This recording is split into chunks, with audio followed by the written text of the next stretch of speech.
Bueno, muy bien. Muchas gracias por la presencia. Francamente, supera las expectativas que teníamos para un día viernes. En un tema que no es tan habitual para nuestra facultad, pero que queremos que efectivamente lo sea, instalar la cuestión del comercio exterior como un tema donde nuestra facultad y nuestra universidad sea un referente tanto para la ciudad como para la región. Antes de presentarlo al doctor Elizondo, quería hacer una referencia de cómo llegamos acá, porque quizás hay tiempos y esfuerzos que se desconocen y quizás se desconoce también hacia dónde efectivamente estamos orientados nosotros como universidad.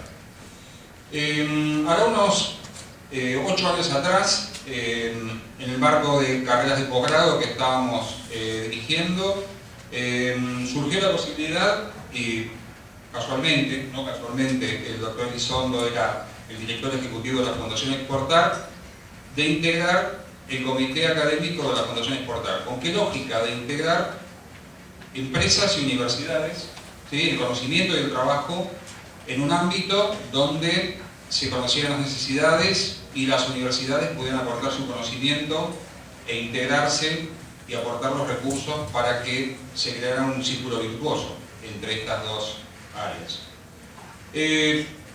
La universidad empezó a trabajar de a poco.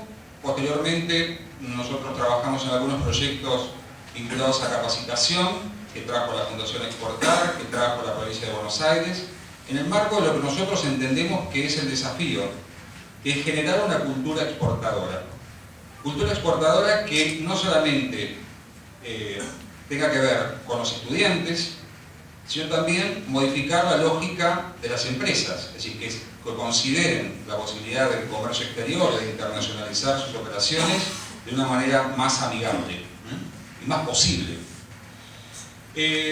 Posteriormente presentamos el proyecto para armar una materia optativa, porque paradójicamente en la carrera de Ciencias Económicas, distintas carreras que se dictan en esta facultad, no existía una materia de comercio internacional. La lógica que la planteamos era una materia de comercio internacional donde los protagonistas fueran las empresas. Es decir, las empresas se acercaran, o los profesionales que trabajan vinculados al tema de comercio exterior se acercaran a la facultad y comentaran cómo es el trabajo, cómo es su experiencia. Con ese esquema, hace 3 años lanzamos la primera materia, con un nombre largo y complejo: Internacionalización de Pymes Regionales. Somos ambiciosos en el nombre, por lo menos. Empezamos con 15 alumnos y afortunadamente hoy estamos sobrepasados, porque tenemos más de 70 alumnos que espero y confío que efectivamente hayan elegido esta materia como materia optativa todavía, por el interés que genera la temática del comercio exterior y el enfoque que pretendemos dar. Últimos 2 avisos, ya para darle paso a Marcelo para que comience su presentación. Como queremos armar una masa crítica de actividades y de conocimientos, la semana pasada lanzamos una newsletter de comercio exterior. Así que todos aquellos que no estaban en las listas de direcciones donde nosotros enviamos la newsletter, seguramente en el registro que han hecho de asistencia quedarán los datos de ustedes para recibir una newsletter donde la idea es incluir lo que habitualmente está en la newsletter más algunas cosas de valor agregado que hace la facultad y conocer en particular qué es lo que hacen nuestros vecinos, empresas que están radicadas acá, empresas que habitualmente desconocemos que existen y que están llevando adelante negocios internacionales. Por último, de modo de cierre, y esto tiene que ver con el tema del comité académico que se creó en la Fundación Exportar, que después se discontinuó y después ahora creo que lo han rehabilitado. Uno de los puntos que se planteaban era la necesidad de crear recursos humanos idóneos para desempeñarse en empresas que tienen interés en el comercio internacional. La facultad, recepcionando esto, ha decidido lanzar el año próximo o un par de años, dependerá de otros factores, en el marco de diversas tecnicaturas, una tecnicatura en comercio internacional. Sí, me parece que también es un tema que nosotros tenemos que considerar como un punto a favor, ¿no? En términos de la formación de recursos, aunque no sean recursos de grado, pero son recursos intermedios que las organizaciones demandan y realmente necesitan. Así que terminamos la charla de presentación de todos los avisos parroquiales que teníamos para hacer, y ahora sí a la presentación del invitado que tenemos hoy, el doctor Marcelo Elizondo. Vamos a comentar diversas facetas de su currículum. Es abogado, residió en la Universidad de Buenos Aires, ¿verdad? Posteriormente incursionó en otras áreas, más vinculadas al tema de negocios. Tiene una maestría en Administración de Negocios, un MBA, conseguido en la Universidad Politécnica de Madrid. Después ha seguido diversos estudios de posgrado en universidades de Estados Unidos, vinculados al tema de leyes, pero también al tema de planificación estratégica, que es un poco lo que nosotros pretendemos de alguna manera recibir. Un poco de abrirnos la cabeza y pensar algunas cosas de una manera distinta. Ya digo, esa es un poco el bagaje en términos de formación profesional. Ha sido docente y es docente de materias de grado y de posgrado en diversas universidades vinculadas a la temática de comercio exterior, y recordábamos recién que ostenta un galardón muy especial. Ha sido el director ejecutivo de la Fundación Exportar, que ha durado más años en el cargo. Es un tema no menor, en un tema de la función público-semipública. Marcelo estuvo 8 años, del año 2002 al año 2010, en la Fundación Exportar. De ahí volvió a la actividad privada y hoy es director y fundador de una consultora que tiene que ver con temas de comercio exterior, obviamente. Se llama DNI, Negocios Internacionales. Ha aparecido, y seguramente es una persona de referencia y que ha estado en diversos medios y es persona de consulta permanente en el tema de comercio exterior. Así que para nosotros un orgullo que Marcelo nos acompañe en el día de hoy.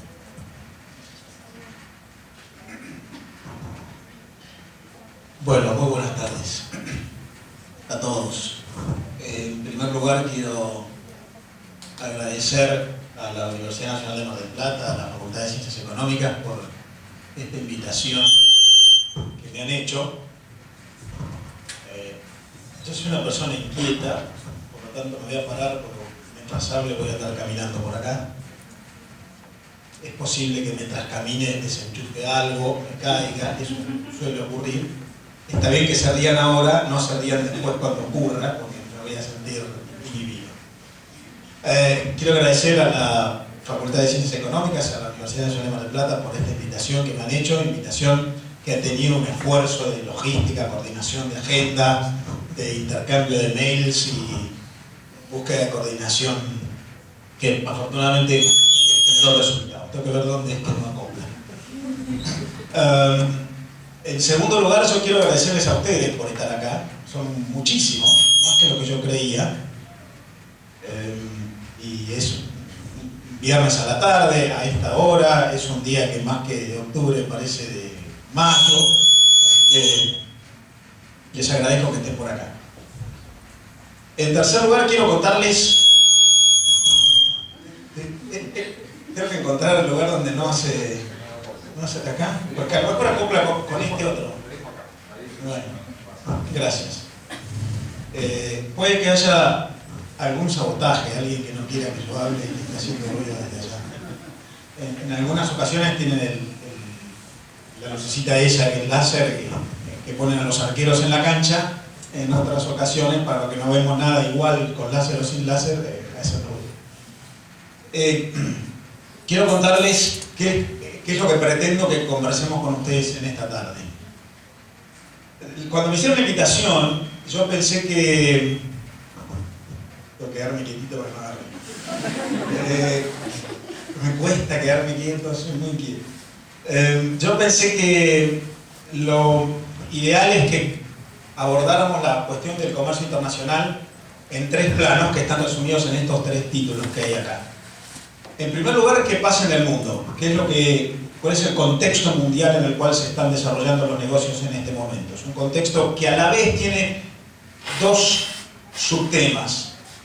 Por un lado, hay una tendencia estructural de crecimiento del comercio en la economía mundial, de incremento relativo de la participación de las economías emergentes como la nuestra, y por otro lado hay una cuestión coyuntural que en estos meses recientes están mostrando problemas de caída de precios y de reducción de resultados del comercio internacional. Primera cosa que yo quiero compartir con ustedes, contexto mundial.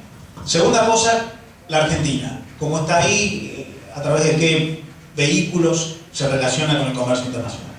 Y lo tercero es ya hablar un poquito de ciertos atributos, virtudes, valores que las empresas, en particular las pymes, es bueno que desarrollen para llevar adelante negocios en ese contexto. Lo que pretendo es que trabajemos en esas 3 líneas. Yo traje una presentación en PowerPoint que es muy extensa y que, quédense tranquilos, no la voy a pasar entera. Pero muchas veces traigo presentaciones más bien largas, aun cuando haya algunas filminas que ustedes verán que yo las pase de largo, porque en no pocas ocasiones aparece alguna pregunta de ustedes sobre un tema que yo no mencioné y que si yo lo tengo ahí me permite buscar la filmina y volver a ella. Entonces ustedes van a ver que algunas de las imágenes que yo tengo acá por ahí las voy a pasar medio velozmente. Última referencia administrativa. Si ustedes están de acuerdo, yo sugiero que yo me pongo a hablar y ustedes tengan la libertad, si quieren interrumpir, preguntar, opinar, levantar la mano, y en esa ocasión, si lo hacen con volumen de voz suficiente como para que yo oiga, puedan en el momento en el que se les ocurra preguntar, opinar, criticar, disentir, asentir de vez en cuando, a uno le hace bien la autoestima, porque si no, a lo mejor se olvidan cuando lleguemos al final si tienen algo para decir. De todas maneras, está previsto que al finalizar la exposición mía, también ahí tengan ustedes oportunidad para hacer preguntas o opiniones. Pero si quieren en el medio interrumpir, levantar la mano, no tengo ninguna objeción, al contrario. Si estamos de acuerdo, entonces empiezo con una cuestión medio contextual.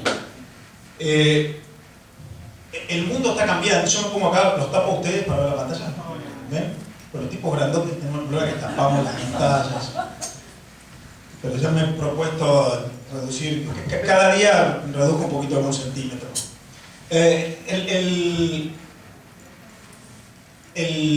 mundo en términos de negocios internacionales está generando cambios en distintos planos. Y hay 7 palancas que uno debería considerar si uno enfrenta como empresario, como profesional que asiste a las empresas o incluso como decisor de políticas públicas, el escenario internacional. El entorno global, en primer lugar, está movido por un cambio en el marco regulatorio, lo vamos a ver más adelante. Hay enorme cantidad de acuerdos entre países para facilitar los marcos de referencia normativos que están acompañados por un cambio demográfico notable. El cambio demográfico es lo que está moviendo los negocios hacia los países emergentes, lo cual está desde el punto de vista cualitativo apoyado en un cambio en el comportamiento de los consumidores que lleva a las empresas a trabajar en la gestión del riesgo de un modo distinto. Cuando el mundo estaba más dividido estratégicamente entre países desarrollados y subdesarrollados, economías capitalistas previsibles y emergentes pobres que no consumían, la gestión del riesgo para las empresas era distinta. Hoy la transnacionalización de la producción y el consumo lleva a las empresas a adoptar distintas prácticas, lo que nos lleva entonces a una constante gestión de la evolución en la tecnología y en la innovación. En estas líneas es en las que yo voy a tratar de moverme ahora. Primera cosa relativa a lo que dije recién, porque esto no es ninguna novedad para ustedes, pero es el motor más importante que cambia los negocios internacionales. La evolución demográfica, cambio en la población. Esto mide la población mundial desde el año 1750 hasta el año 2050. Las figuras amarillas miden la población en los países emergentes, las figuras rosas en los países desarrollados. Como ustedes ven, la población crece de una manera increíble, sobre todo a partir de 1950. Vean la curva que era bastante modesta hasta 1950 y después crece. Hay una explosión demográfica en el mundo, explosión demográfica especialmente motivada por el crecimiento de la población en los países en desarrollo, lo cual es el antecedente de la transnacionalización productiva que tenemos ahora. Este cuadro está mostrando las proyecciones demográficas en los distintos continentes. Probablemente mucho de lo que está acá escrito en letras chiquitas ustedes no lo vean. A veces ustedes no van a ver lo que está en pantalla porque no se puede poner letras tan grandes. Otras veces no lo van a ver porque yo lo pongo adrede chiquito para que si me equivoco no me critiquen. Esta es la población en Asia, en la población rural y la población urbana, por eso hay una columna más naranja y una verde, hasta el año 2020, 2000, 2010, 2020. La población en África, Europa, América Latina. Vean ustedes la asimetría entre la población en Asia, prevista para el año 2050, y el resto de los continentes. Asia y África, los países con más crecimiento previsto de la población. Eso es lo que explica que veamos con tanta insistencia noticias sobre lo que pasa en China, sobre lo que pasa en Indonesia, en Malasia, en Singapur, en Taiwán. Los cambios demográficos son los que están motivando los traslados productivos hacia los países emergentes y los traslados de los centros de consumo hacia los países emergentes.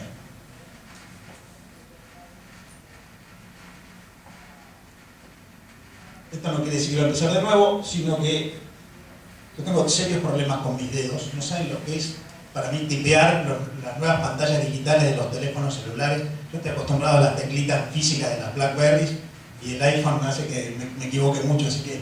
Bueno, desde el punto de vista cualitativo, otra cosa muy relevante. Por primera vez en la historia de la humanidad, en el año 2007-2008, la población urbana, la población que vive en las ciudades en el mundo, es mayor que la población rural. Esto mide del año 1950 y si hiciéramos la cuenta para atrás daría todavía más. La línea roja, la población que vive en ciudades en el mundo, y la línea azul, la población que vive en el campo. Un hecho notable, en la medida en que modifica no solamente pautas de consumo, sino pautas de producción, es que hace pocos años, por primera vez en la historia de la humanidad, la población urbana es mayor a la población rural. Esto es, mucha menos gente hace agricultura de subsistencia, produce lo que necesita para consumir todos los días, pasa a participar de los procesos de producción en escala, y esa gente a la vez se ha transformado en consumidora a través de pautas globales, que en definitiva son los que apoyan la globalización. Tengo problemas, Oh.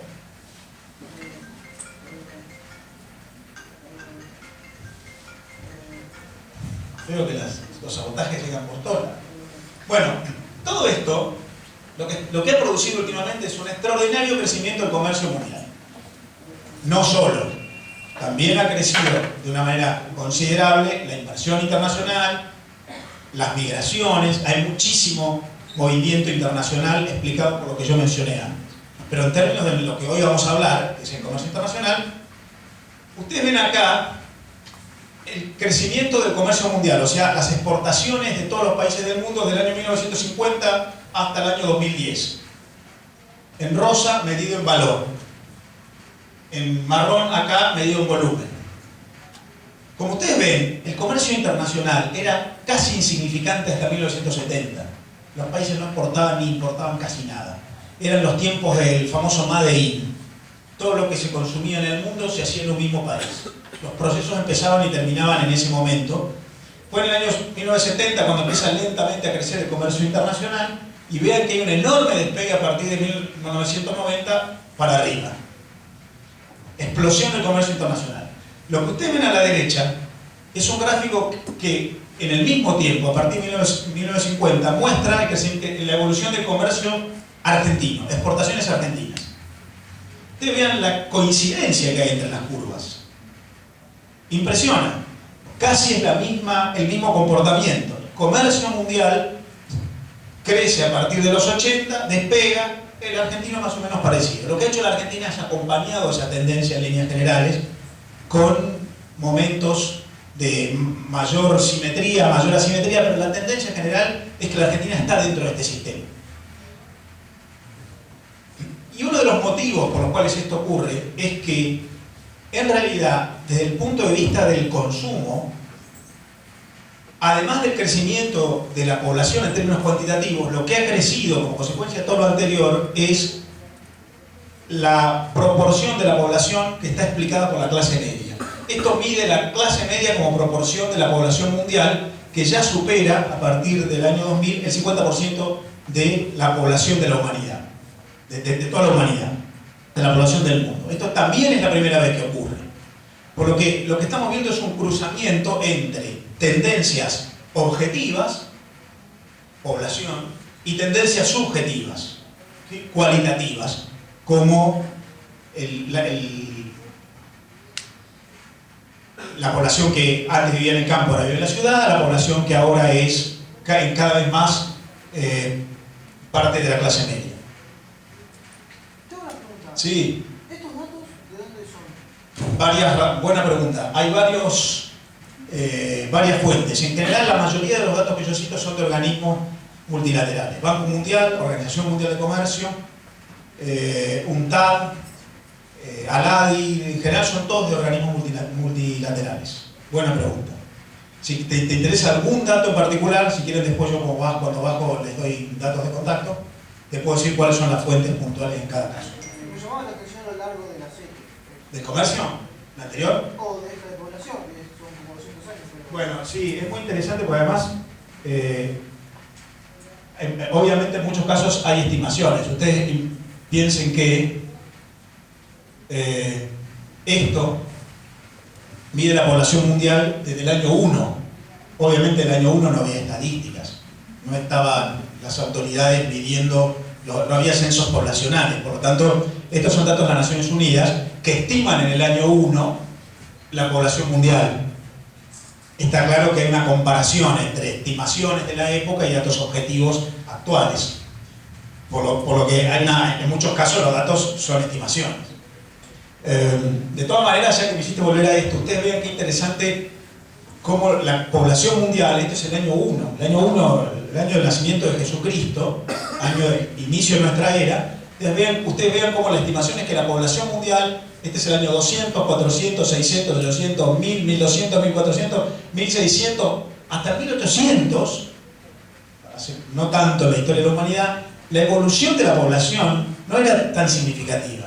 La expansión demográfica se da a partir del año 1800, este es el año 2000, y vean cómo se revierte la curva y crece la población mundial, lo cual, en términos muy sencillos, como dice una hija mía, esto está explicado no tanto porque nazca más gente, sino porque se muere menos gente, lo cual científicamente es verdad. La razón por la que esto ocurre es que a partir de los últimos adelantos tecnológicos se estiró la expectativa de vida. La gente antes vivía 40 años, ahora vive 80, y la gente está preservada de muertes por enfermedades.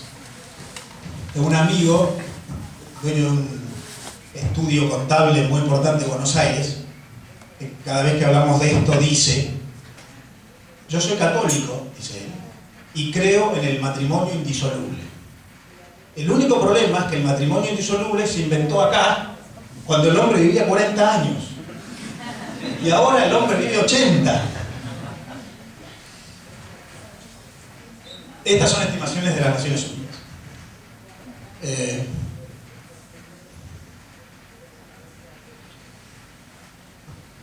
Yendo de lo micro a lo macro, estuviste bien en interrumpir y preguntar. Lo que él hizo puede hacerlo cualquiera. La ventaja de él es que está adelante y tiene que gritar menos. Pero pregunten, opinen o... Lo que yo les puedo garantizar es que a toda pregunta yo tengo una respuesta. Pero bueno, cuando no tenga la respuesta, o les miento o les aclaro, no tengo la respuesta. Trataré de que sea la segunda. Esto lo que está marcando es el impacto de lo que vimos antes en los grandes movimientos macroeconómicos mundiales. La importancia de los países en desarrollo en la economía mundial ha crecido de manera considerable. La torta de ahí, de arriba a la izquierda, mide la importancia de los países en desarrollo en la economía mundial en el año 1990. eran el 30%, 70% eran los desarrollados.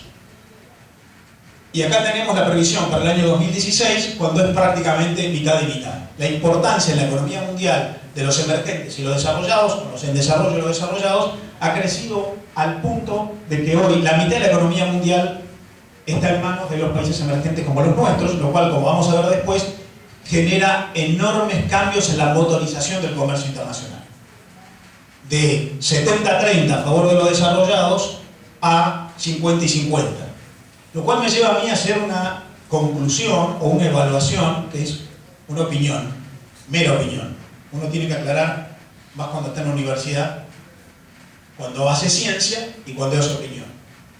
Lo que voy a decir ahora es opinión, no es ciencia.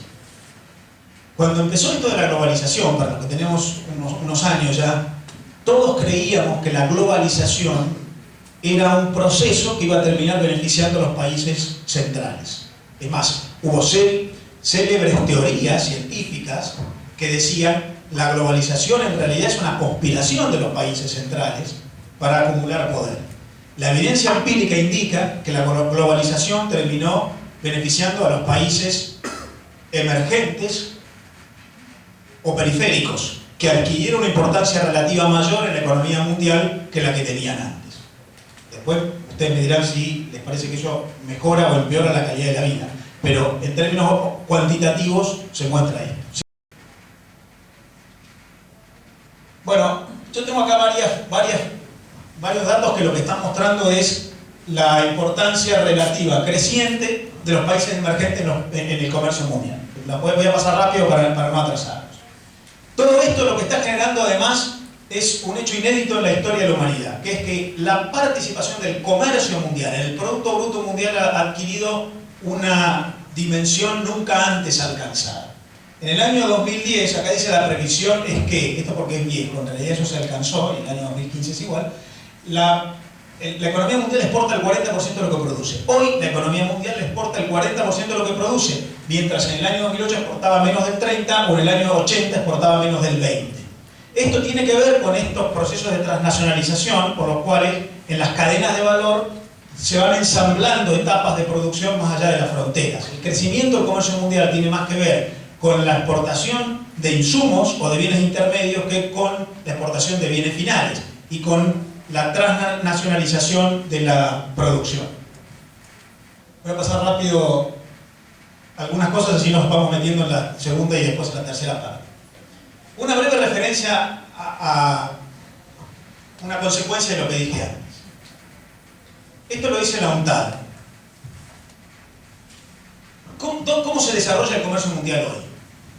El año pasado, la suma de todas las exportaciones de todos los países del mundo fue de más o menos 19 billones de dólares, representado por esta columna naranja. Esto es todo el comercio mundial de manufacturas en el mundo del año pasado. Poquito menos de 19 billones de dólares, redondeando 19 billones de dólares. Todas las columnas que hay ahí para la derecha, en realidad deberían estar acá adentro. Son una explicación de cómo se desagrega esos 19 billones de dólares. Yo las puse separadas para que se entienda mejor, ¿sí? De esos 19 billones de dólares, que es la suma de todas las exportaciones de todos los países del mundo el año pasado, el 80% de esta columna roja es el comercio que se da dentro de lo que la UNCTAD llama las cadenas globales de valor. Esto es, el 80% de todo el comercio mundial se produce dentro de las cadenas globales de valor. ¿Qué son las cadenas globales de valor? Son sistemas de vinculación de empresas que de manera constante, regular, sistemática, operan en conjunto en relaciones de trato sucesivo, abasteciéndose regularmente más allá de los lugares del mundo en el cual están establecidas. No existe aquello de que como una empresa hacía todo en Alemania hace 40 años, ahora se fue a un país asiático y hace todo en Asia. No, trasladó una parte a Asia, del mismo modo que mantiene otra parte en Europa del Este, y otra parte en Europa Occidental, y otra parte en América Latina, Brasil. Las cadenas globales de valor son relaciones de trato sucesivo. Hay un profesor inglés que se llama John Kay, que llama esto arquitecturas vinculares. Y él dice, las arquitecturas vinculares son vínculos que tienen las empresas, más allá de los contratos jurídicos, por los cuales yo exporto, y en un papel se figura lo que yo entrego, lo que mi cliente me paga y la sanción para el que no cumpla. Eso es un contrato jurídico. Él dice, en las cadenas globales de valor lo que hay son contratos relacionales.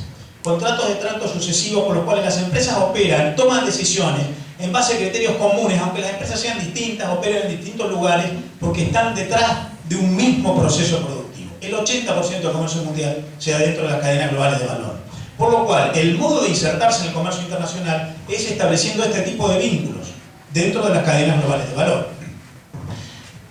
De ese 80%, hay aproximadamente un tercio, alrededor de 6 billones de dólares, de los 19 billones de dólares del comercio mundial, 6 billones, más o menos un tercio del total, es comercio intrafirma de multinacionales. Un tercio del comercio mundial es comercio de las multinacionales intrafirmas, se venden entre sí.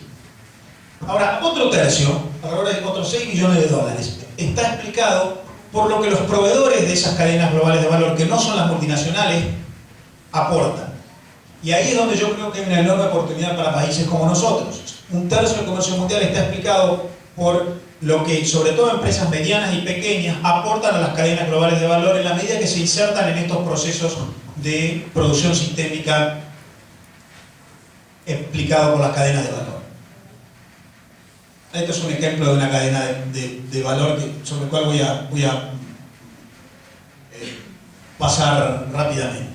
Déjeme decir algo que explica el contexto en el cual las cadenas operan.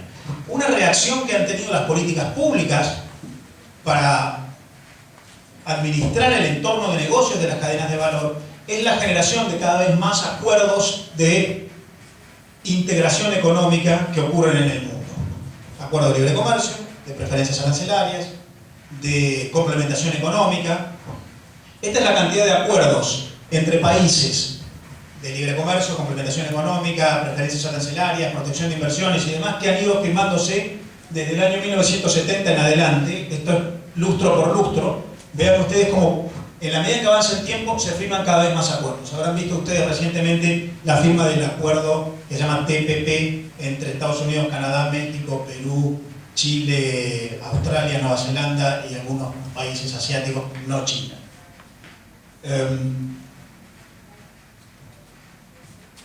Este es un ejemplo de los distintos tipos de acuerdos y cómo nuestra región, Latinoamérica, ha ido incorporándose lentamente a este tipo de acuerdos. Nosotros somos parte del Mercosur, reducción de aranceles entre los 5/6 miembros del Mercosur.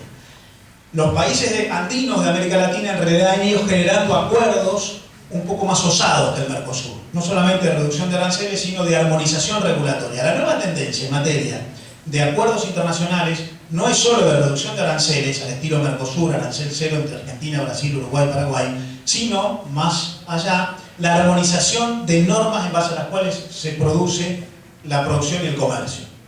Armonización de estándares en base a los cuales se lleva adelante la producción. Estas son respuestas de las políticas públicas de los países para administrar el crecimiento de estas cadenas globales de valor. Ese es un mapa que muestra que casi todo el mundo está formando parte de algún tipo de acuerdo de este tipo. Todo lo que está con algún grado de color es algún grado de acuerdo de reducción de aranceles, de armonización de normas de comercio, de preferencia o de protección de inversiones. El mundo avanza desde el punto de vista jurídico a la concesión de entornos que favorecen este tipo de encadenamientos.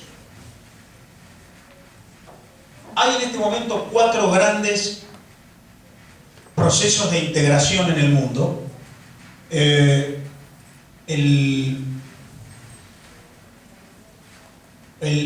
que recién se firmó es el Trans-Pacific Partnership, que es el que está figurando en rojo, pero hay otros acuerdos muy parecidos. Un acuerdo negociándose entre la Unión Europea y los Estados Unidos, un acuerdo negociándose entre todos los países asiáticos, incluyendo China. Este tipo de negociaciones están previendo la reducción de las fronteras en términos económicos para porcentajes de la economía mundial descomunales. 30, 40, 50% del comercio de la economía mundial está tendiendo hacia este tipo de armonizaciones normativas que reducen el impacto de las fronteras en el comercio y la producción. Esto muestra el mapa de Latinoamérica, los distintos acuerdos que hay y las vinculaciones, porque además de generar los países acuerdos entre sí, esos acuerdos van generando acuerdos con terceros. El mundo avanza hacia la armonización de los marcos de referencia normativos y políticos. un galimatías, pero así funciona. Y lo más probable es que todo tienda hacia la reducción de las trabas en frontera, arancelarias y especialmente no arancelarias. Son mucho más importantes las negociaciones en este momento para las reducciones no arancelarias. Ahora bien, voy a pasar por alto mucho de esto, así nos vamos hacia el segundo componente de lo que yo quiero compartir con ustedes, que ya entrar un poquito en el caso argentino. Yo os he dicho, lo primero que pasa en el mundo, lo segundo, Argentina. La verdad es que, como ustedes sabrán, en este año, el año 2015, acá no están los datos de 2015 porque todavía no terminamos el año y no me gusta hablar de proyecciones, pero en lo que va del año el comercio exterior argentino está cayendo considerablemente. 16% en los primeros 9 meses del año, caída de exportaciones, 11% caída de importación. Ahora, la caída de comercio exterior de la Argentina este año acompaña la caída de toda la región. Todos los países de la región están mostrando caída de exportaciones y de importaciones. Especialmente esto está explicado por la caída de los precios internacionales. Los precios internacionales de la mayoría de los productos que comerciamos en Latinoamérica están cayendo de manera notable.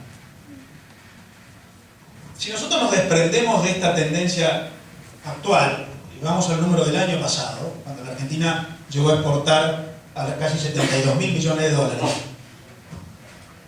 y nos preguntamos cómo se vincula la Argentina con ese mundo, qué exporta la Argentina. Esto muestra en la columna de la izquierda lo que la Argentina exporta al mundo, lo que exportó el año pasado. No pretendo que lean esta lista, pero lo que esta lista sí dice es que la mayoría de las exportaciones argentinas, sobre todo las que llegan a mercados más alejados, son exportaciones surgidas de la actividad agroindustrial. Estos son todos los rubros y estos son los montos en millones de dólares de las exportaciones argentinas. Si uno suma las exportaciones de origen agropecuario, no solamente primarios, también manufacturados, uno encuentra que el 60% de todo lo que exportó la Argentina el año pasado son productos de origen agropecuario.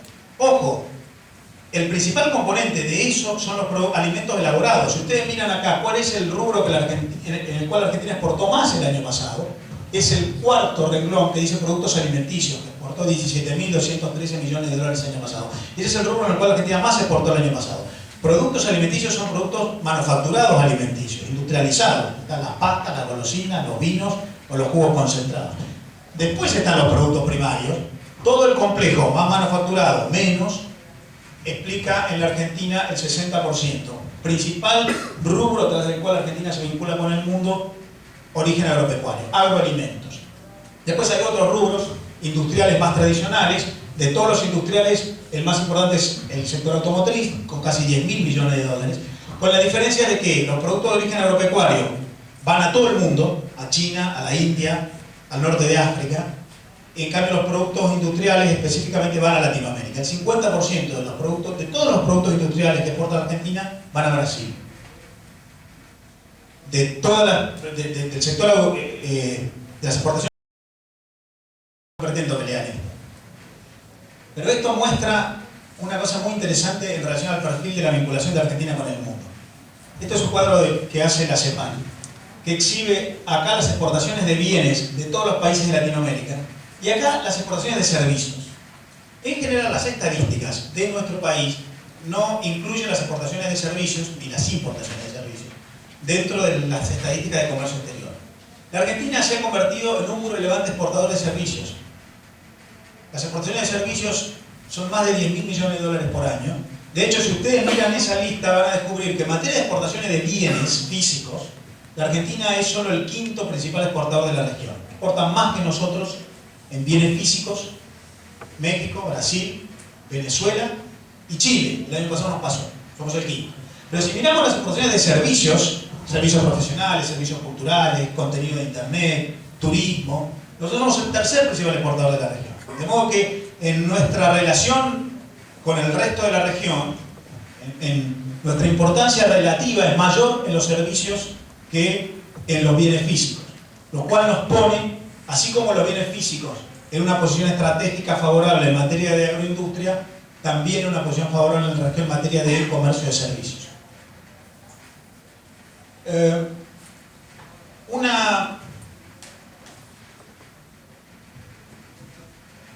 Voy a ver cómo voy de tiempo.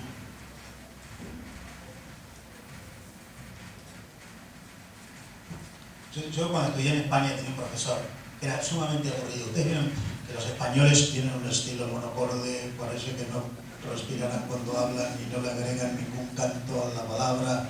El tipo era muy aburrido y nosotros nos dormíamos. Yo digo esto porque tengo miedo que alguno de ustedes esté durmiendo. Entonces él decía que una técnica para evitar que se duerma el auditorio es hacer un abrupto y extendido silencio. Que uno está hablando y que inexorablemente todos cuando hablamos somos bastante monótonos, porque uno habla como puede y si uno está una hora con el mismo cantito en un ambiente cerrado, lo más probable es que alguno de ustedes se empiece a aburrir. Entonces el tipo lo que decía que había que hacer para evitar que se duerman es esto. El tipo decía, el que está dormido, aunque sea, va a mirar qué pasa y vuelve la atención. Entonces se me ocurrió que quizás era un buen momento para hacer eso.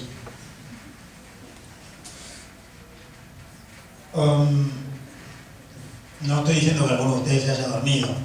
Yo de acá les veo la cara a todos, o casi todos, y puedo garantizar que más de la mitad está despierta. Una cosa interesante en relación a este segundo capítulo, que es la vinculación de la Argentina con el mundo. Yo creo que la Argentina hoy tiene algunos vehículos de vinculación con el mundo en los cuales ya hay competitividad. El sector agroindustrial, el sector de servicios, el sector automotriz solo en la relación con Brasil, no con el resto. En lo demás nos falta un poco de maduración y desarrollo, sobre todo porque hay mucho componente de pymes, sobre lo cual en la última parte de la exposición, si quieren, decimos algo. ¿Cómo lograr esa capacidad de mejorar los otros sectores? Ahora bien, otra cosa que vamos a tener que empezar a hacer en la Argentina, no solamente para priorizar o potenciar aquello que ya hacemos bien, sino para tratar de desarrollar aquello que todavía no hacemos bien, es reestudiar los mercados a los cuales la Argentina se dirige. Usted, lo que ven acá, esto no sé qué es, pero bueno, debe ser para que no me duerma yo. Lo que ustedes ven ahí ahora son los principales mercados a los cuales la Argentina exportó el año pasado. Mercados de las exportaciones de Argentina en el año 2014 de bienes físicos. ¿Lo ven? ¿Sí? ¿Qué les llama la atención de lo que hay ahí? Los principales que le vende y le compra más de cliente. Muy buen punto. En general, sobre todo los tres primeros, a la izquierda están los destinos de las exportaciones, a la derecha están los orígenes de las importaciones. Es muy interesante ver que los tres primeros a los cuales les vendemos son los mismos desde los cuales compramos, ¿sí? Destino de expo, origen de impo son los mismos, pero tenemos déficit. Es más, el año pasado, ocasional, excepcionalmente hubo equilibrio con Brasil. Con Brasil siempre tenemos déficit. El año pasado, porque la Argentina aplicó límites a las importaciones desde Brasil, generó un equilibrio que la historia no muestra que sea común. Buen punto. Primera cosa es, son muy parecidos los principales destinos con los principales orígenes, pero tenemos déficit. Una segunda cosa que a mí me llama mucho la atención es la diferencia destino de exportaciones, columna de la izquierda. La diferencia que hay entre la importancia de Brasil y el resto. Vean la asimetría que hay. Brasil el año pasado nos compró 15.000 millones de dólares. El segundo fue China, que nos compró menos de 5.000. Brasil es más de 3 veces lo que nos compra China. Nosotros tenemos una exposición a Brasil tan grande que hace que cuando Brasil esté mal, como está ahora, nosotros sufrimos mucho. Probablemente una cosa que hay que empezar a mirar en el futuro es, che, desarrollemos un poco más los demás. La dependencia de Brasil es enorme. Se supone que China es el gran motor del comercio mundial, es el gran emergente que ha aparecido en el mundo como actor, con el cual además la Argentina ha firmado acuerdos estratégicos. Sin embargo, la diferencia entre Brasil y China es enorme. De hecho, tenemos que sumar el segundo, el tercero, el cuarto, el quinto y el sexto, sumar todo eso para llegar a un número equivalente al de Brasil. Hay una asimetría muy grande, por lo cual una cosa que creo que habría que empezar a pensar es desarrollar otros mercados. Una tercera cosa que me parece muy importante es, yo pasé de largo hace un rato, para no detenerme, una filmina que mostraba cuáles son los principales importadores mundiales. Lo primero que hace uno cuando sale a vender es, che, ¿dónde está mi mercado? ¿Dónde hay compradores? ¿Dónde hay clientes? Si uno busca los principales importadores mundiales, están por acá, lo voy a mostrar, son estos. Ahí están porcentaje del total de importaciones mundiales el año pasado. Importaciones mundiales el año pasado, 19 billones de dólares. De esos 19 billones de dólares, ¿quién los compra? ¿Cuáles son los que compran? ¿Y en qué porcentaje? Ustedes ven ahí el principal importador mundial en la Unión Europea, que importa alrededor del 13% del total. Ahí dice extra Unión Europea. Ahí no se computa lo que los países de la Unión Europea se compran entre sí, sino lo que la Unión Europea compra del resto del mundo. Segundo principal importador del mundo es Estados Unidos, 5.8. Y después miren para abajo la increíble cantidad de países asiáticos que están en esa lista de principales importadores mundiales. China, Japón, Corea, Hong Kong, India, Singapur, Rusia, Taiwán, Tailandia, Malasia, Indonesia. La gran mayoría de los que están ahí son países asiáticos. Hay nuevos actores en el comercio mundial que además vienen creciendo, que me parece que son mercados a los cuales habría que empezar a prestar atención, porque si nosotros miramos cuáles son los principales mercados a los cuales la Argentina le exporta, lo que veíamos recién, lo que vamos a descubrir es que muchos de los que están allá en aquella lista de principales importadores mundiales no están acá.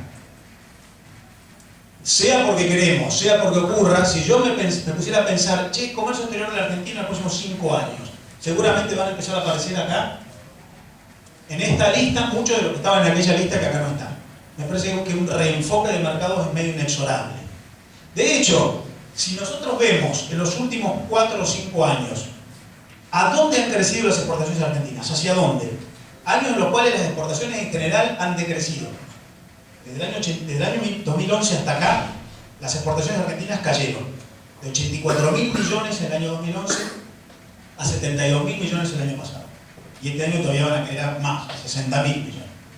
Pero en ese marco de caída general del volumen total de exportaciones, no caen a todos los países del mundo, caen a la mayoría. Pero aún con caídas, a algunos países las exportaciones han crecido. A estos. Mientras caen en lo general y caen fuerte a los tradicionales, a Europa, Brasil, a Estados Unidos, no, a Estados Unidos no. Crecen algunos otros que ya van apareciendo como emergentes con importancia relativa creciente. Por lo que la otra referencia que yo haría es, miremos mercados en los cuales lo más probable que en el futuro vayan apareciendo negocios, y no estaban estos mercados en la lista de tradicionales destinos de las exportaciones argentinas. ¿Me siguen? ¿Sí? ¿Algún comentario o opinión? Sí. Yo tengo un comentario, pero también eso se debe a cuál es el principal producto que estamos exportando. Si nuestro principal producto son alimentos, esos países a los que está creciendo la importación no tienen la misma cultura alimenticia que nosotros, o no se puede ajustar de la misma manera que Brasil o Estados Unidos. Nosotros exportamos productos de origen agropecuario, que en algún caso son alimentos en sí mismos, ¿no? Por ejemplo, los vinos, ¿sí? Alimentos y bebidas, o pastas o golosinas. Pero en otros casos nosotros exportamos productos agropecuarios, los aceites vegetales, ¿sí? Que es el principal alimento elaborado que exportamos nosotros, que se exporta a granel, aceite de soja, aceite de girasol. Ahora, nosotros también exportamos productos agropecuarios, porotos de soja, que en realidad no se exportan para abastecer una cultura alimenticia igual a la nuestra. Los porotos de soja que vendemos nosotros a China o a la India se utilizan para la alimentación de cerdos o de aves, que luego abastecen una cultura alimenticia no basada en la carne vacuna como la nuestra. Yo lo digo por conocimiento de causa, Sí. Trabajo en una fábrica de congelados prefritos de pescado y pollo. Por eso el tema de que siempre nos pasa eso, de que nuestro cliente del exterior no tiene la misma cultura alimenticia en cuanto al producto que le queremos vender. Por eso iba a hacer ese mercado. Eso no, esa respuesta yo te la debería dar al final, pero la cuestión es la siguiente. Una de las fuerzas que motiva el éxito, esto es para la última parte que es los atributos cognitivos, una de las fuerzas que motiva el éxito es la adaptación de la oferta a los requisitos del mercado, y no al revés. Cuando yo dirigí la Fundación Exportar, me acuerdo que tuve varias reuniones de trabajo, no voy a decir lo que voy a decir, una serie de discusión, con diseñadores de moda de la Argentina.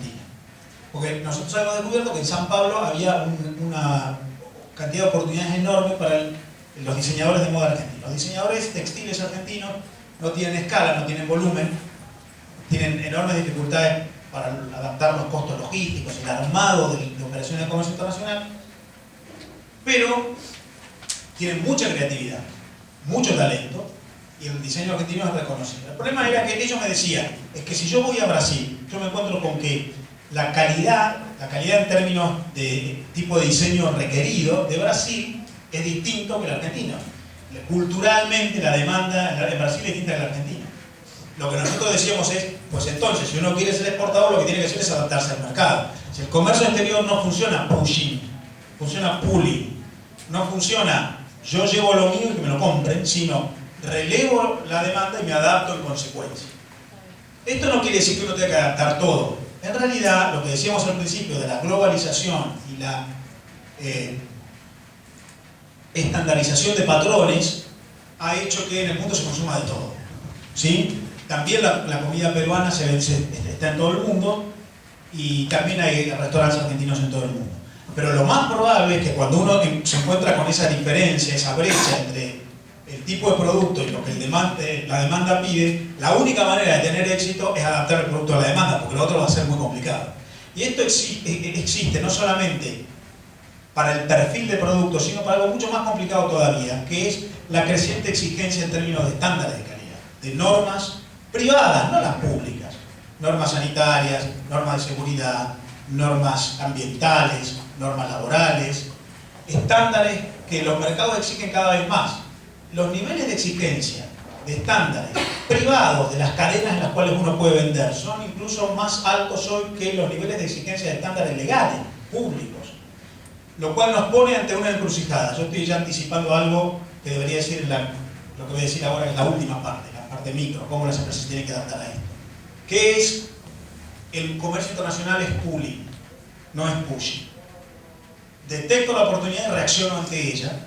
Del otro modo es mucho más difícil. Convencer a los demás que consuman lo que yo ofrezco es más complejo. En realidad hay un punto en el medio. Siempre hay una capacidad de adaptarse, no cambié tanto y trabajé en base a la demanda. ¿Vos querés decir algo? Quería hacer un comentario de esto mismo que el año pasado tuve una feria en Uruguay y presentando algunos productos y noté lo mismo que estabas comentando en países de Asia y de Oriente, sobre todo también, que están en desarrollo como Turquía, Arabia Saudita, que parecen intereses como Irán también, muy raro, estaban muy ávidos de productos y también había un estándar de alimento internacional en países con costumbres muy diferentes que demandaban. Y otra cosa que también quería comentar de eso es que en los países que están en crecimiento, el consumidor no tiene marcas impuestas. Entonces se hace más fácil introducir un producto nuevo a esos mercados que en mercados que si bien importan, son más sofisticados y con marcas que llevan más tiempo. Por eso apuntar a mercados incipientes o nuevos, con consumidores que están entrando al consumo, es también la ventaja o más rápido de la distribución. Definitivamente. Cuando uno viene de un país como la Argentina, si quieren yo ya voy metiendo en la última parte.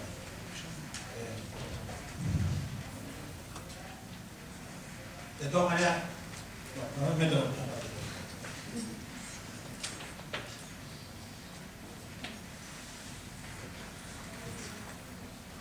Es esta.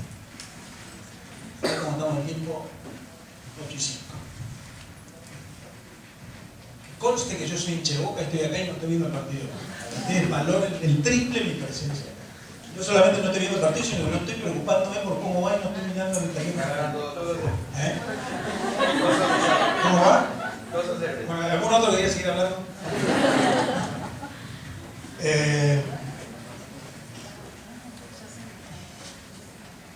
Paso a la tercera parte. Esta segunda era el contexto argentino. Yo creo, déjenme concluir el tema del contexto argentino. Yo creo que nosotros tenemos cierta saturación de un modelo que tiene que ir mutando. El contexto argentino para los exportadores tiene que generar algunos ajustes. Y ahora voy a las consideraciones que dijeron ustedes. Por supuesto que algunos ajustes son macroeconómicos. Es muy difícil exportar con brecha cambiaria, con alta tasa de inflación, con sobreregulación del comercio internacional, con límites para importar insumos, con problemas de financiamiento, todo eso es verdad. Yo creo que el próximo gobierno, no sé quién va a ganar el domingo, Si lo supiera no estaría hablando con ustedes acá, sino haciendo un crucero por el Nilo. Yo creo que el próximo gobierno va a corregir todas esas distorsiones macroeconómicas, porque la Argentina necesita dólares. Y los dólares se pueden conseguir en el mundo por 3 vías. Financiamiento internacional, tenemos problemas, el mercado no nos cree mucho. Inversión extranjera, tenemos problemas, la inversión no nos cree mucho.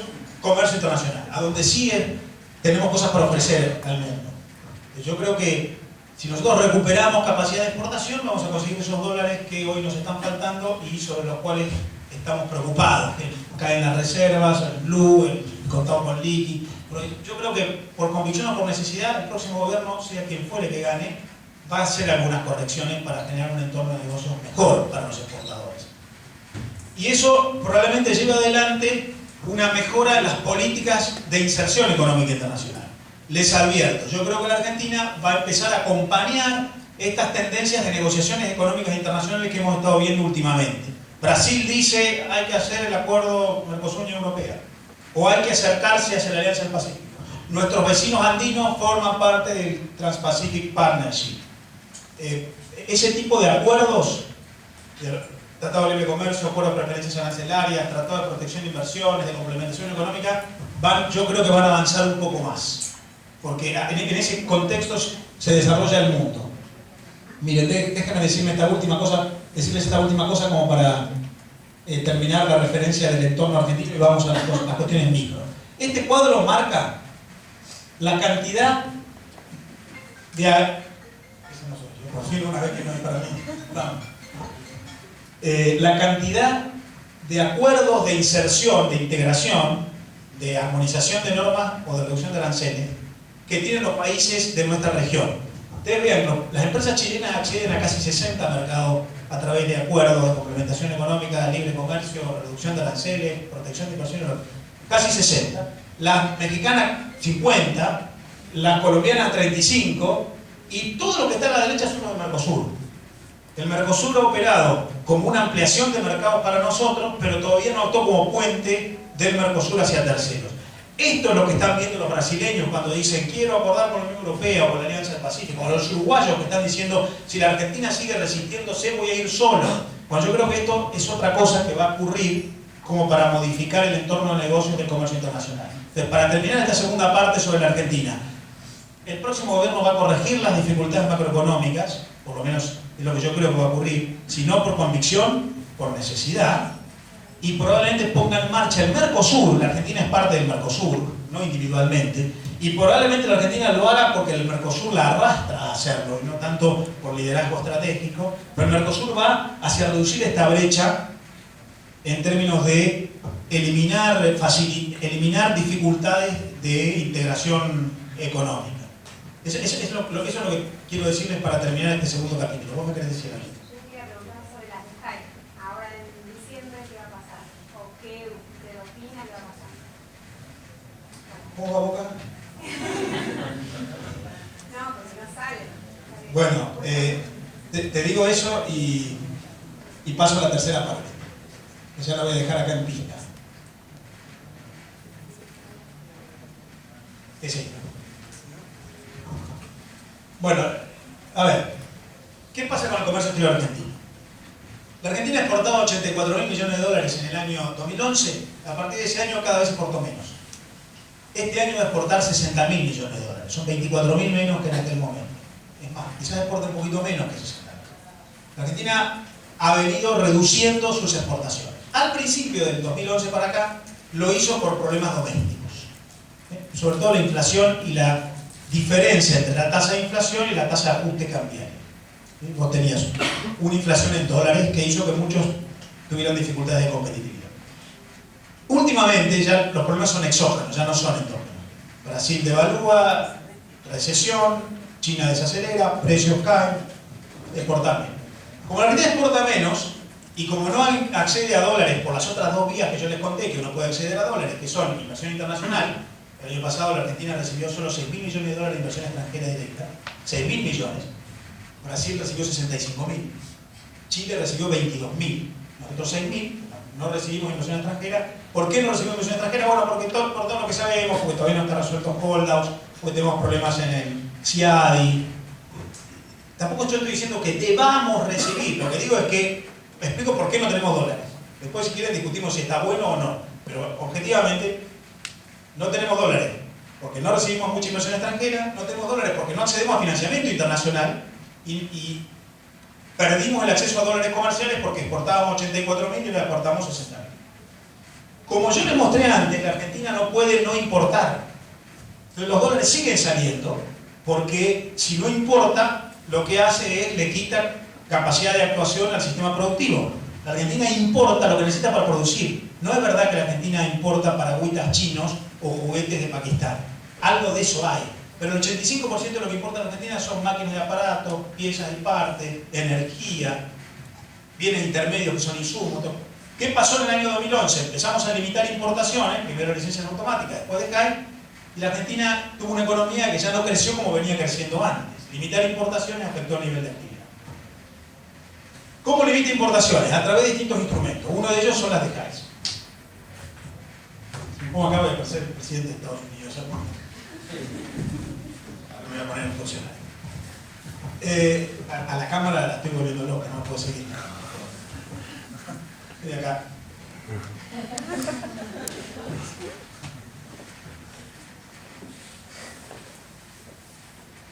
La verdad es que cuando uno... ¿Cómo resuelven los países los problemas cambiarios? Con ajustes.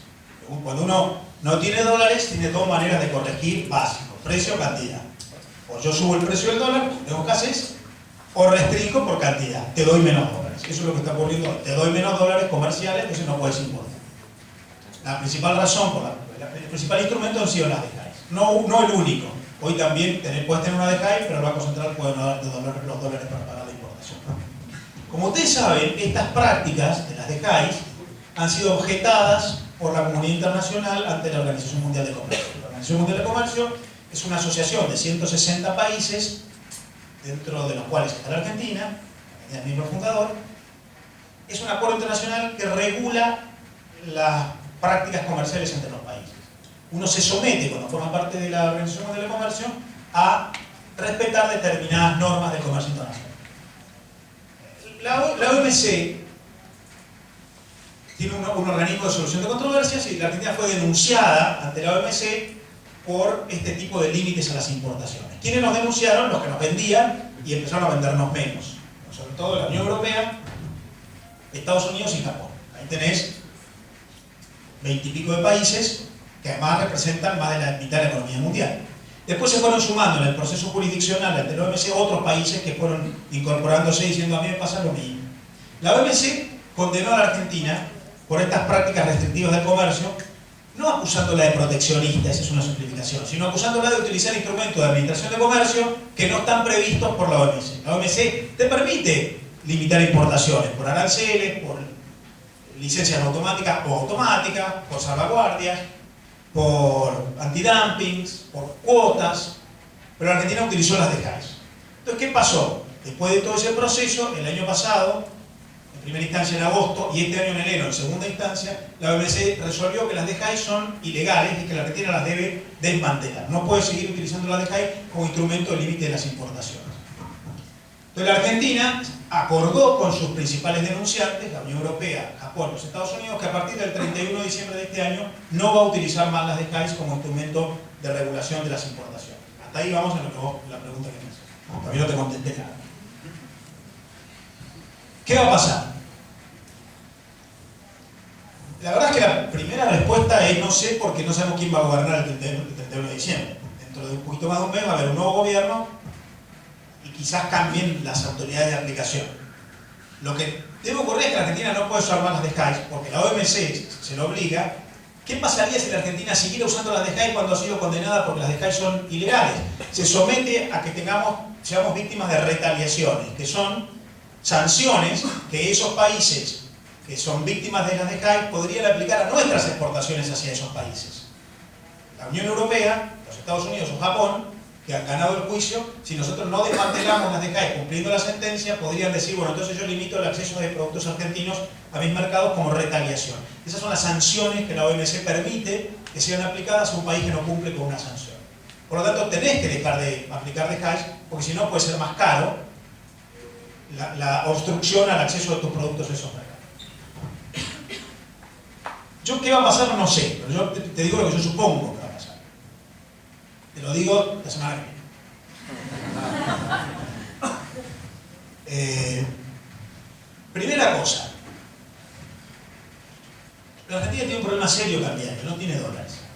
Por lo que a mí me parece que es difícil pensar que de golpe se van a habilitar las importaciones de manera libre, flexible. No me imagino que eso ocurra. No tengo ni la bola de cristal, ni hablo con las personas que puedan regular las políticas públicas en el futuro, pero a mí me parece que lo más probable es que la Argentina se adapte a lo que la OMC pide, pero termine, a través de determinados procesos, sustituyendo la DGAI por algún mecanismo más institucional permitido por la OMC de administración del comercio. ¿Qué va a pasar? Quizás, supongo yo, en vez del 31 de diciembre la Argentina consiga una autorización para que la eliminación de la DGAI ocurra 3 meses después, 4 meses después. Eso se puede negociar. La OMC te condena, pero la ejecución de la sentencia se negocia entre las partes. La Argentina acordó voluntariamente el 31 de diciembre. Yo creo que lo más probable es que el gobierno que asume el 10 de diciembre diga, no tengo, en 15 días no puedo cambiar esto, pero negocie con las denunciantes, plazo más, muy probable. Después de esa negociación prudencial, la OMC dice plazo prudencial, 3 meses más, yo creo que lo que va a terminar ocurriendo es que va a mejorar la calidad de los instrumentos de administración de comercio, pero no van a desaparecer instrumentos. Quizás en vez de DGAI haya más para arancelarias, licencias no automáticas de nuevo, con capacidad de gestión que te permite decir esto sí, esto no, algún antidumping y algún otro instrumento que de todas maneras hará que el comercio internacional no esté tan obstruido como ahora. ¿Cómo termina esto, en mi opinión? Esta sensación de límite general a importaciones que hay hoy, límite, como yo digo, cortando grueso a todo, que no puede ser sostenida, porque la economía argentina no crece más desde que la Argentina empezó a limitar importaciones. No crece más, desde el año 2011 la economía argentina no creció más, porque se afecta la capacidad de producción, porque lo que importa a la Argentina son bienes que se necesitan para la producción. Esa limitación universal, que está basada en razones cambiarias, no tengo dólares para pagar, entonces limito todo, flexibilizo un poquito la limitación cuando tengo más dólares, la agudizo cuando tengo menos dólares. En mi opinión, esa limitación universal va a dar paso a una limitación más enfocada, más quirúrgica. Limitaré importaciones para los sectores más sensibles, para no afectar textiles, calzados, línea blanca, que no pueden competir. Y algunos otros, bueno, tendrán más libertad que ahora, porque el escenario no va a ser límite universal, va a ser más enfocado y los instrumentos van a terminar siendo un poquito más sofisticados que las de DGAI. Eso es lo que yo me imagino que va a ocurrir, hasta que en algún momento la Argentina regularice su situación cambiaria. También yo creo que en el largo plazo, o en el mediano, no sé si en el corto, pero en el mediano no es sostenible tener 5 o 6 tipos de cambio distintos.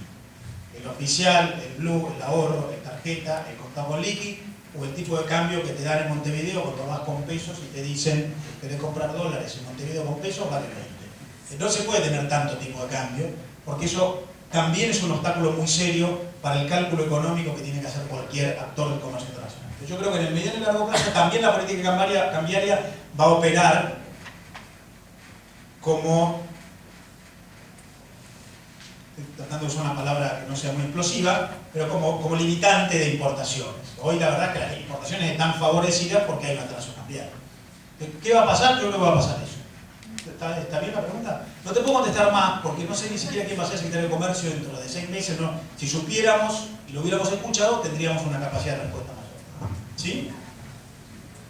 Bueno, para ir terminando, por lo menos ir terminando esta intervención mía, si alguno después quiere hacer alguna pregunta más, puede. La última parte, hicimos una descripción de cómo está el mundo, hicimos una breve referencia a cómo se vincula la Argentina con ese mundo. La última parte es en relación a las empresas. ¿Qué tienen que hacer las empresas entonces? Demos por supuesto algunas cosas. Primero, que la Argentina corrige el entorno macroeconómico. Baja la tasa de inflación, elimina la brecha cambiaria y genera un marco institucional más simple y más previsible de comercio internacional. Yo creo que eso va a ocurrir por necesidad en el gobierno que viene. Segundo, demos por sentado que vamos a seguir teniendo las dificultades que hay hoy en términos internacionales. Los precios no son los que eran, son más bajos. Brasil no demanda tanto. Nuestros mercados tradicionales no están en el mejor momento, habrá que reenfocar, empezar a pensar más en Vietnam, en Emiratos Árabes, como decías vos, en Turquía, en Sudáfrica, en México, en Polonia, en Malasia, y no tanto en los tradicionales. Luego, entonces, si eso se corrige, podemos empezar a pensar en nosotros como empresa. Juan Carlos de Pablo dice siempre que las dos preguntas más importantes que uno puede hacerse es ¿qué va a pasar y qué voy a hacer? Sobre qué va a pasar nosotros tenemos poco para influir. En todo caso podemos tratar de ser perspicaces para entender lo que va a pasar. Pero sobre qué voy a hacer sí nosotros tenemos absoluta soberanía, y es ahí donde creo que las empresas, sobre todo las pymes, que deben adquirir una participación en el comercio internacional argentino mayor que la que tienen que empezar a desarrollar atributos competitivos para que dejemos de padecer eso que mencionaba, que somos demasiado dependientes de productos con poco valor agregado. A mí la expresión valor agregado no me gusta, lo usé ahora como para salir del paso y no hablar demasiado. Me parece que también, como hablábamos de la teoría previnciana, valor agregado es una cosa medio vieja. Hoy no está claro qué es agregar valor y a dónde se agrega más valor y a dónde menos, ¿sí? Hoy hay más valor agregado en una semilla genéticamente modificada que en una máquina muy sencilla. Es complejo medirlo con estándares viejos. Entonces, ¿qué pasa hoy? Bueno, lo primero que tiene que ocurrir es que las empresas empiecen a generar atributos competitivos. Yo creo que hay 6 atributos competitivos clave para una empresa para insertarse internacionalmente, si esa empresa no es la más grande, si no es una multinacional. Para entrar, ¿se acuerdan cuando yo les mostré las cadenas globales de valor y había una columnita verde acá? Y yo les decía, hay 6.3 billones de dólares en el mundo de importaciones de empresas pequeñas y medianas que son proveedoras de las cadenas globales de valor. Aparte de los otros 6 billones de dólares que las multis negocian entre sí. Es en ese renglón de los 6 billones de dólares de las pequeñas y medianas donde uno se puede meter. ¿Qué hay que hacer para eso? Bueno, hay que desarrollar atributos competitivos. Me van a decir, bueno, pero además me tienen que resolver los problemas del entorno macroeconómico. Sí, demos por supuesto que eso está resuelto. Si eso no se resuelve, eso forma parte de qué va a pasar. Pensemos en el qué voy a hacer. ¿Cuáles son los atributos competitivos que yo creo que una empresa tiene que encarar? Y con esto yo ya voy a ir terminando. Y discúlpenme si soy medio simple, pero no quiero abusar del tiempo de ustedes. Pero por cábala voy a hablar hasta que termine el partido de Boca, porque mientras yo hablo, Boca gana. Cuando termine el partido avísenme, pero bueno. Primer atributo competitivo que una empresa tiene que desarrollar es tener una estrategia adecuada. ¿Qué significa tener una estrategia? Elegir el mercado, elegir el nicho del mercado, elegir el cliente dentro del mercado, elegir el modo de acceso en un mercado. Quiero un importador que desarrolle el mercado, quiero un distribuidor con el cual yo me vinculo, quiero una simple vinculación comercial, quiero tener una sociedad. Desarrollar el conocimiento del mercado, las normas vigentes, los usos y costumbres, el comportamiento de la competencia, la evolución de la demanda. Tomar conocimiento y decidir.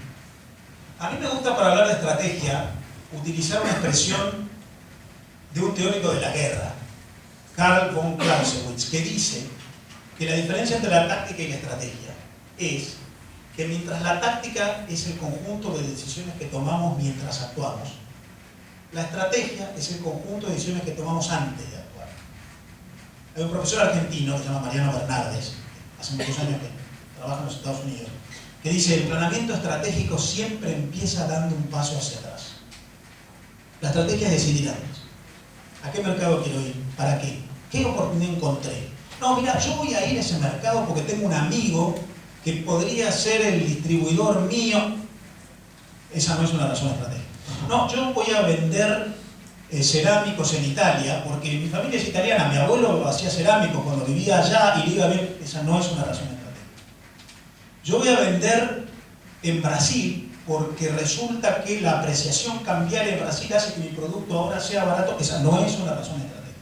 Una razón estratégica es la que surge de una evaluación en la cual yo detecto una oportunidad, encuentro que tengo la solución para esa oportunidad, me alío con quienes corresponde. ¿Quién va a vender mi producto? En realidad, el amigo del primo de mi cuñado. El tipo tiene muchos vínculos. No, yo tengo que resolver si quiero un importador, si quiero un distribuidor, si quiero un socio. ¿Qué tipo de adaptaciones tengo que hacer para que mi producto tenga éxito? La conclusión en relación a la estrategia es: un buen producto con una mala estrategia es un mal producto. Uno no vende productos, uno vende estrategias comerciales.